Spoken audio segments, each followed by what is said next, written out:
Halo rek, ya apa kabar? Muka-muka api-api aja rek. Ketemane nang ngone channel Tove Video. Nang kesempatan kali iki, Tove Video bakal membahas 5 pembunuhan tragis. Kira-kira siapa aja rek korbannya? Langsung simak video ini.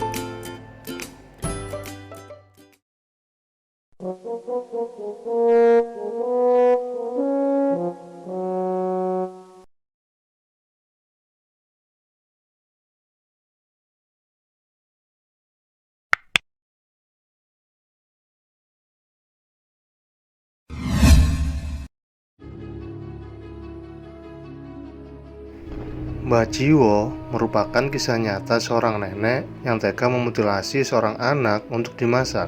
Cerita tersebut bermula saat sebuah keluarga di Probolinggo mencari putrinya yang bernama Faridatul. Keluarga khawatir pasalnya Farida tak kunjung pulang. Pada waktu sudah menunjukkan pukul 8 malam. Farida biasanya mengaji dari pukul 5 sore hingga jam 7 malam. Namun hari itu hingga pukul 8 Farida masih belum pulang ke rumah dan membuat ibunya mencari Farida dengan bertanya kepada tetangga sekitar rumahnya. Para tetangga pun ikut mencari keberadaan Farida. Pencarian pun dilakukan dan dipimpin oleh kepala desa setempat hingga sampai ke rumah Mbah Jiwo. Mbah Jiwo juga ternyata masih merupakan nenek Farida, bocah yang menjadi korban tersebut. Ketika Pak Kades sampai di rumah Mbah Jiwo, tidak ada tanda-tanda dari Farida di dalam sana. Namun tak sengaja Pak Kades saat berada di dapur menyenggol dari sebuah baskom besar dan tampak potongan tangan anak kecil. Pak Kades juga melihat sandal dari Farida yang berada di samping tungku. Awalnya Mbah Jiwo mengelak, namun setelah didesak, ia pun mengaku jika potongan di dalam tungku merupakan tubuh cucunya yang telah dimutilasi.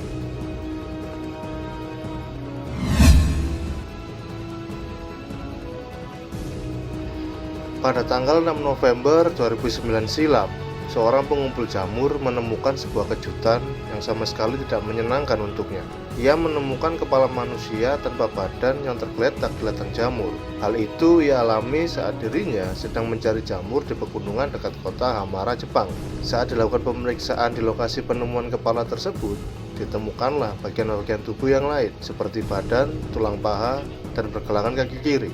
Bagian-bagian tubuh tersebut menunjukkan adanya sedikit bekas terbakar yang menandakan jika sebelum oknum menaruh potongan-potongannya, tubuh ini sempat akan dibakar.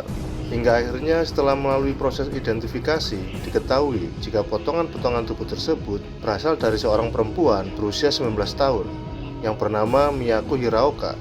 Hiraoka sendiri dilaporkan sudah menghilang sejak sepekan sebelum mayatnya ditemukan dalam kondisi yang sedemikian tragis.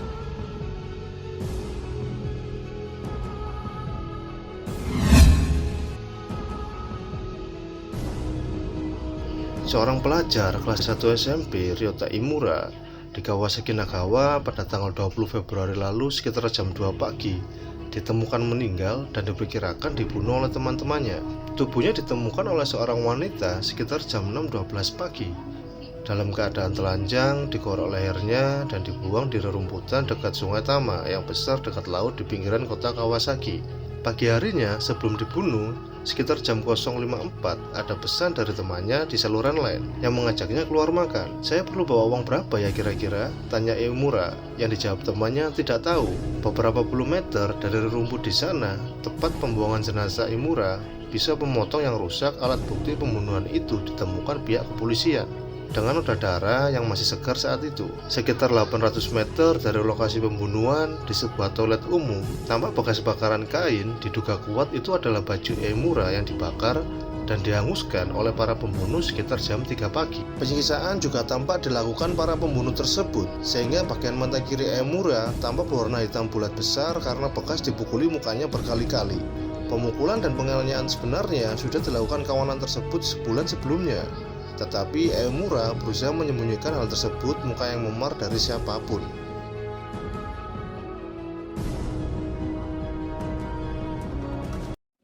Saat durungnya lanjut, ojo lali subscribe, tekan tombol lonceng ya rek.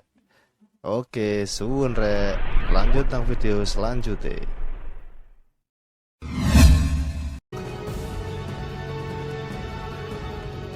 kasus pembunuhan dan mutilasi model sekaligus sosialita Hong Kong, Abi Choi, menyita perhatian karena aksi tersebut dilakukan oleh orang-orang terdekat Abi Choi. Tubuh Abi ditemukan beberapa hari setelah dia dilaporkan hilang. Tubuhnya ditemukan di beberapa tempat yang berbeda. Polisi dilaporkan telah menemukan bagian-bagian tubuh model itu di rumah yang disewa oleh mantan ayah mertuanya.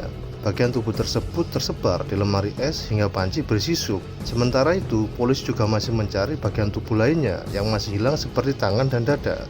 Pelaku ingin menghilangkan kepala dan lengan untuk menambah kesulitan dan mengidentifikasi sidik jari. Dokter juga mengatakan bahwa sup yang dibuat dari bagian tubuh Abi bukan untuk dimakan, tapi melainkan menyembunyikan DNA dan tidak ada alasan lainnya.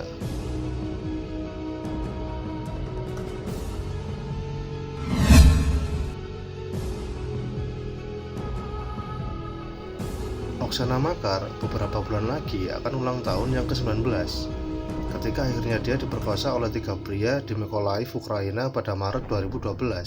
Namun penderitaan Makar tidak berhenti sampai di situ. Penyerangnya berusaha mencekiknya setelah pemerkosaan dan kemudian memindahkannya ke lokasi konstruksi yang sepi di mana dia dibakar hidup-hidup. Makar setelah terbakar berjam-jam ditemukan keesokan paginya masih bernafas. 2 minggu kemudian dia meninggal karena luka-lukanya akibat luka bakar dan menghirup asap pembakaran. Menurut laporan yang beredar, ia dimakamkan dengan memakai gaun pengantin karena tradisi untuk orang yang belum menikah.